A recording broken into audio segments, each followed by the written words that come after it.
অধীনে অবাধ সুষ্ঠু দর্শক যেমনটি দেখছিলেন সরকারের পদত্যাগ এবং নির্দলীয় সরকারের অধীনে অবাধ সুষ্ঠু অংশগ্রহণমূলক নির্বাচনের দাবিতে পথসভা করছে গণ অধিকার পরিষদ এবং গণ অধিকার পরিষদের দেখছেন যে প্রেসিডেন্ট বিপি নূর এবং রাশেদ। আওয়ামী লীগকে পুনর্বাসন দাবিতে গণ অধিকার পরিষদ জেলা উপজেলায় ধারাবাহিক কর্মসূচি পালন করবে।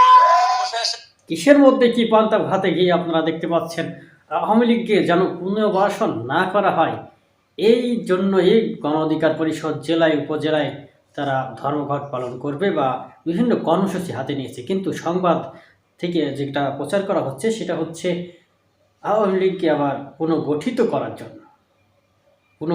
জন্য কি নুরুল হক নুরু কাজ করছে। এই কথা কাকপক্ষেও কেউ বিশ্বাস করবে না। এখন যে বিষয়টা আসছে, নুরুল হক নুরু তিনি হচ্ছে বিএনপির সমর্থন পান বা বিএনপির সমর্থনও করেন তাকে, সেটা আমরা জানি।